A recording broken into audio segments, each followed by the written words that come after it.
afternoon, and good evening. Depends on your time, my amazing Biafran people, lovers of freedom. The Oduduwas and the Middle Beltons, welcome back to Omo Biafra TV. Do not forget to smack the red button, click the notification bell. The video you are about to watch is the full interview of Alloy Ejimakor and our leader Nnamdi Kanu on what went down, how it all happened. And that is one of the reasons we are told to stay away from the fake news, the news medias of Nigeria and all their lies, the Kenyans and all the people involved. Let me tell you, God is on our side, and by the mercy of Elohim, there will be no Biafra without Nnamdi Kanu. He's coming out and we're marching home. He says, Barrister Alloy Ejimakor, thank you for your time with us today. It's my pleasure having you. Make I just start by asking this question. You don't see Nnamdi Kanu? Yes.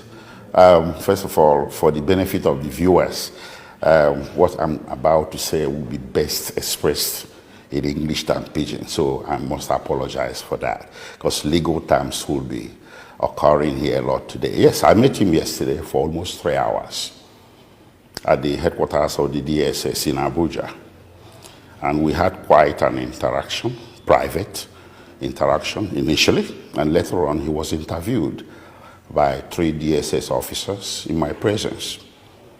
I wanted to call it an interrogation, but they said no, it's an interview, during which they asked him routine questions, but most of the questions centered on his being the leader of the indigenous people of Biafra and the activities of that organization.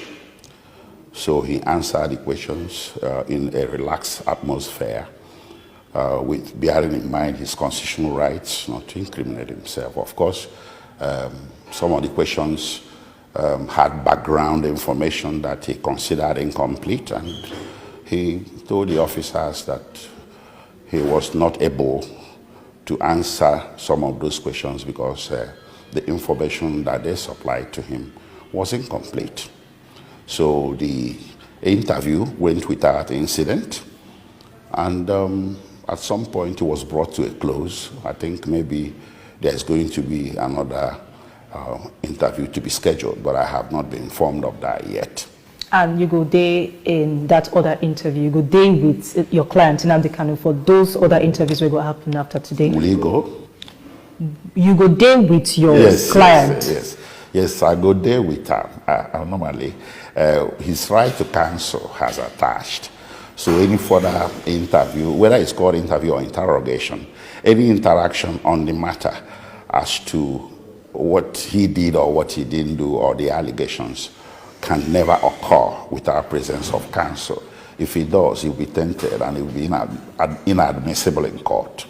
Okay, so before we talk more about this, you say, aside from the interview your client Nnamdi Kanu gets with the DSS officers, you also get private interaction with them. Yes. Before we go into details on that, in as much as you can share with us, if you describe to us when you see Nnamdi Kanu, how he be, what's in his state of mind? Well, his state of mind wasn't as sound as it should be. You know, if you listen to his broadcast, you would know that he's a historian. But when I was talking with him, he had trouble recalling the actual date he was abducted. It surprised me. So to jog his memory, I asked him how many nights he spent in Abuja before he was brought to court. He told me 2 nights. So he was brought to court on Tuesday, the 29th June. So we figured he must have been brought into the country on Sunday, the 27th. So when I mentioned that date, he said, sure, that's the date. But I took particular note of that. I also noticed that he had a visible injury on his right wrist. I asked him what it was. He said it was where they had chained him, put the chain on him, and chained him to the concrete floor in Nairobi, Kenya. And he has disappearing injury on the left wrist and an injury right here at the nape of the neck. So he related to me. I asked him what happened, and what happened, much of it is now public knowledge. So what I'm doing is, by way of adumbration, supplying more information. If you tell us more about what's happened, because you talk about, you just mentioned Kenya, and Kenyan government don't come out to talk, say, the no arrest in Nnamdi Kanu for Kenya. So tell us more about this. What happened is this. Mazi Nnamdi Kanu entered Kenya, I believe, on a certain date, right around April this year. I'm not sure. I'm trying to establish the actual date of entry. But I have documentation from a Kenyan hospital that placed him in Kenya as of 14th April this year, 14th May. So he entered Kenya. And what did they do for Kenya hospital? He went there because he had issues with his heart. He felt he wasn't well. So he went there, he was examined, and the diagnosis was hypertension and heart murmur. They made prescriptions for him, and my examination of the medical report indicated medications for heart and controlling blood pressure. So apparently he entered Kenya before the 14th May this year. So he had settled in at a location in Nairobi, a temporary location, and he entered with his passport. The biographic page of his passport was made available to me as of counsel, and the page bearing the stamp, the immigration stamp that admitted him to Kenya, was also made available to me. So I had irrebuttable evidence, independent of what he was going to tell me, that placed him in Kenya before the extraordinary rendition. So when that day, on the fateful day, that was on I believe on the 19th, yes, not believe, certain, 100%, he drove himself to the airport from his temporary location in Kenya. He drove to Jomo Kenyatta International and went into the garage, the underground garage, to pick up a visitor flying in from outside. Okay, that is not necessary for this discussion, the identity or whatever. So the moment he got into the parking lot, the garage, a group of several men well armed to the teeth. And this now waiting Nnamdi Kanu tell you about what you remember of waiting happened before they bring him to Nigeria. This is what he told me, and his recollection of this was very, very lucid and clear. Tell us about it. Yeah, so now they swooped on him. They gathered and grabbed him, okay, in a very physical, rough way, and he raised the lamb. Luckily for him, there were a few people that were there, and the people wanted to intervene in terms of really very aggressive intervention, because to them, I asked him why they would consider making an aggressive intervention when something that seemed law enforcement was happening. He said perhaps they didn't believe it was normal. So the people that were abducting him told everybody to stay clear, that this person you're looking at is a Nigerian terrorist who assists the Al-Shabaab terrorists in Kenya. And apparently most of the people that wanted to intervene, the Good Samaritans, are Kenyans. And you know, Al-Shabaab has quite an extensive operation in Kenya, just like we have the Boko Haram here. So perhaps there's this emotional thing about it, that they shouldn't be saving anybody that is linked to Al-Shabaab. He said in that moment of indecision and maybe reluctance to further intervene, they grabbed him, put him in their car, and left, and took him to a private residence, not an official detention facility, where they chained him to the floor for most of the 8 days he spent there, and they really tortured him, thinking he was Al-Shabaab. So he kept telling them he wasn't Al-Shabaab. He had nothing to do with Al-Shabaab. He kept telling them who he was. Who be these people? Well, I asked him who they are. He told me they are Kenyan security officials.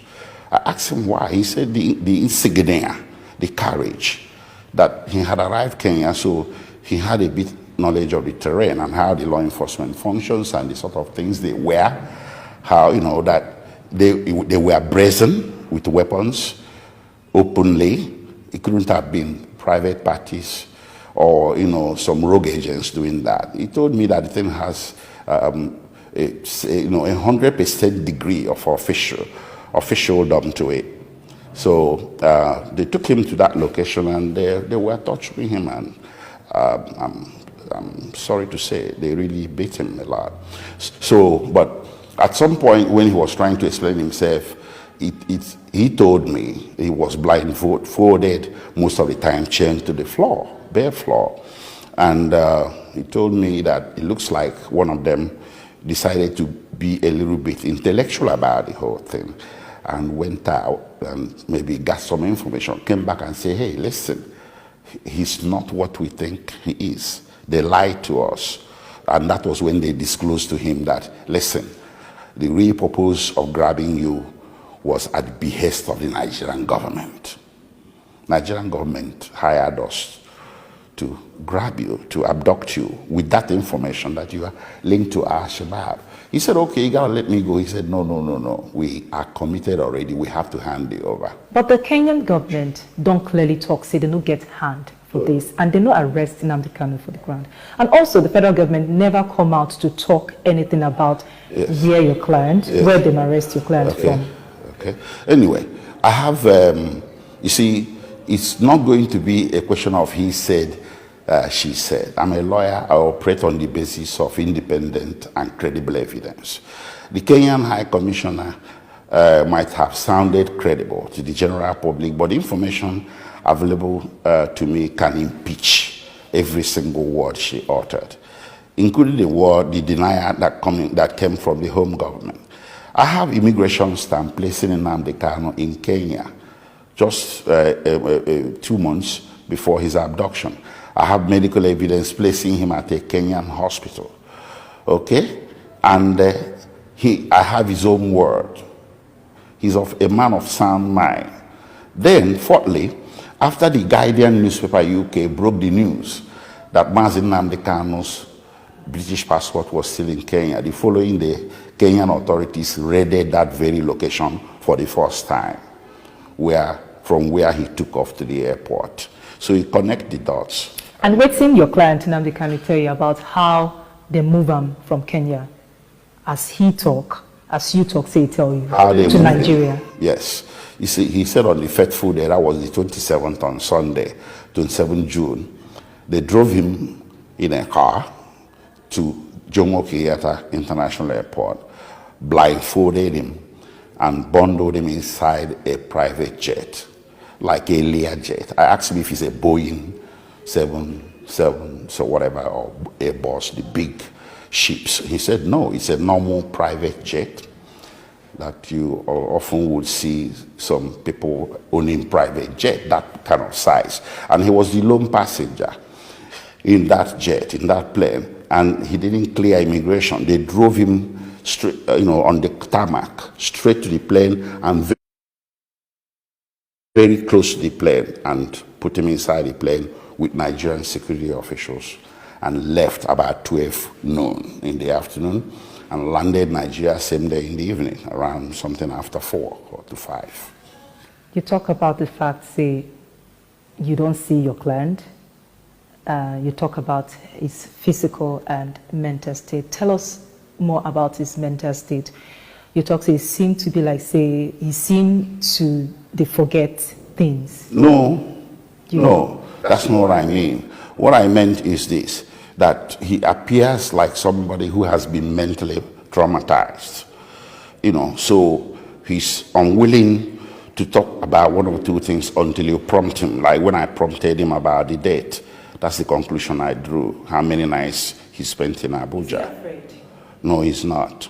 He's traumatized. He has trauma. He has mental trauma and physical trauma. And the trauma continues because the first night he spent in Nigeria, he told me, in that one he did in the presence of DSS officers, when they asked him if he has concerns, certain concerns. He said yes. The first night he was brought to the facility, they put him in a room with a small old mattress and left a very bright light on throughout the night. So he had sleep deprivation of the extreme order. It was the following day, perhaps, maybe someone decided it shouldn't be this way. So they put him in a better place. So the trauma continues in terms of his being held incommunicado. He's not allowed to have contact, like you will expect of a detention facility, except with his visitors. And up to this moment, his visitors have only been lawyers. So, how long it take for them to allow you and your other lawyers? Well, I've been trying to see him since Friday. I thought I was going to succeed on Tuesday. I didn't. So eventually I succeeded yesterday. So when I raised a bit of mild objection, the officers told me that it was a matter of inconvenience for them. No contact with family members? Not yet. I made requests for that yesterday. Make we talk about the trial where go begin again on the 26th of July. Yes. How prepared Nnamdi for that trial? Well, we are, but there's not going to be any trial. There's going to be trial within trial. What happened to Nnamdi Kanu is, by legal definition, worldwide legal definition, what is called extraordinary rendition. It's a state crime. It's a crime by the state. If a private individual abducts or violently and illegally seizes another individual, it's called kidnapping, and in some jurisdictions, it's a capital offense. When state does it, it's called extraordinary rendition. That's what happened. So if you rendered or you renditioned a fugitive or a suspect, you have lost jurisdiction to try that suspect because you committed an international crime. You broke your own laws. You broke the laws of the third state from which territory you renditioned that individual. And you broke the laws of the second state of nationality of that individual. That is what is playing out here, because we have three divergent but also compliant jurisdictions. The three jurisdictions here, Nigeria, Kenya, and UK, their laws prohibit extraordinary rendition. The only legal pathway to grabbing a suspect from one jurisdiction to another for for UK, for Kenya and Nigeria is through extradition. It has a process. Nigeria has an Extradition Act, which you can find at the Laws of Federation of Nigeria, Chapter E25. Kenya has its own. It's called Extradition Commonwealth Countries Act. Britain has its own. The three laws are very similar. So there's no conflict of law here. The only conflict of law is that Nigeria chose to break its own law, Kenyan law and British law. So that conflict will be ventilated in court to see whether there is jurisdiction to try him for any offense, or whether the proper thing to do is it not to return him to the state that he was. Despite the bench warrant that was issued by the Federal High Court here, the bench warrant is not a competent legal document to go into a foreign country and illegally grab a suspect. It's not. It should have become one if Nigerian authorities had submitted the process to extradition proceedings in Kenya and succeeded in the final analysis in getting a warrant or order of extradition. It would have been okay. So the first issue before the court here is not to try Nnamdi for any criminal offense, but to have a trial within trial, because extradition is an act of forcible abduction, so it's considered torture under the Torture Convention. And Britain has case authorities where it has asserted extraterritorial jurisdiction, what is otherwise known as universal jurisdiction, to indict and try and imprison those that engaged in such conduct. And if Nigeria was lucky that this did occur on British soil, if it did, we would have had a throwback to 1984 when Nigeria tried it and failed. This one they failed because it was on British soil. They created a man named Nnamdi, and they were caught at the airport. It was the same thing. The only thing that differs Diko from Nnamdi Kanu is that Kanu wasn't created, and he was kidnapped in a third state. Diko was kidnapped, created.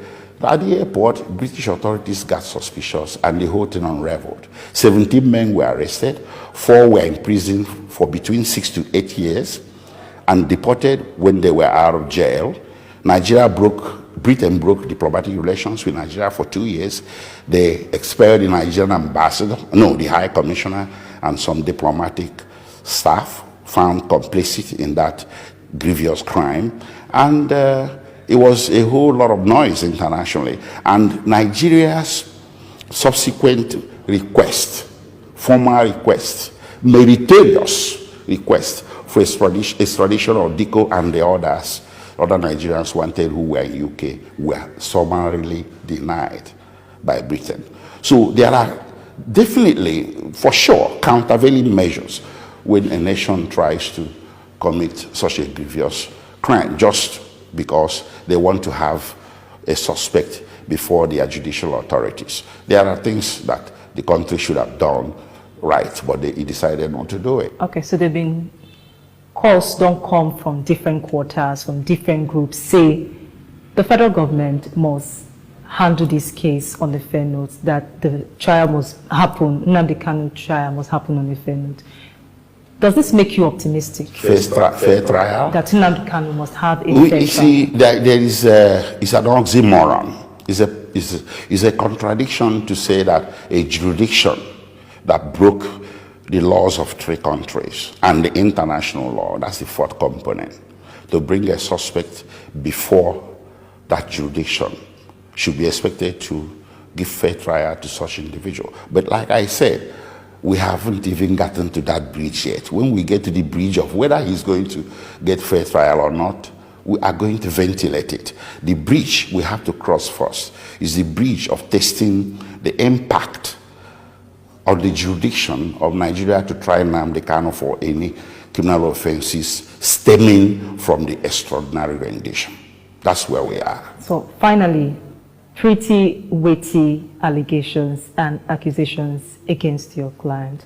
And some people where I don't talk say, now all these things they could bring up during the trial. Talk about his utterances for Radio Biafra, talk about him asking people to take up arms and commit some atrocities, like they said. All this will come up during the trial, and they say the federal government gets very big evidence, weighty evidence against Nnamdi Kanu. Waiting they go through your client's mind, if they think about the trial, does it make him worried? Nnamdi Kanu, especially during his interview with the DSS officers, he explained to them, they asked a question similar to this. He said, what I set out to do is protected under the laws of Federation of Nigeria and under international law, which is self-determination. And I set out to do it through peaceful means of referendum. I was singing referendum like a song. Now, how can you say I committed a crime for pushing something, for holding a protected political opinion? I can give you the quotation. It's at Cap A9, Laws of Federation of Nigeria, Article 20 and Article 1. It's Nigerian law. But I'm wondering if maybe the Attorney General is not yet aware of it, or it hasn't been brought to his attention. So he has what lawyers call an affirmative defense, that he hasn't committed any offense by virtue of Section 36, subsection 12 of Nigerian Constitution, which stated clearly that no Nigerian can be tried and convicted for any offense that is not written down in a written law. Self-determination, asking for self-determination or referendum is not an offense. Even asking to secede is not an offense. It's not an offense to ask to secede, because they frame the charge in terms of you, Mazi Nnamdi Kanu, committed an offense because you ask that you said you are going to secede. So that question really is self-explanatory from the way he put it. So in legalese, he has no case to answer on that. It's a legal issue. But again, we have the other part of it. He who asserts must prove. In criminal law, we say you cannot convict any man unless you prove your case beyond reasonable doubt. If the federal government feels it has quantum evidence to convict him, it's their case. The burden is on them to do that. After they have done that, we now mount our defense.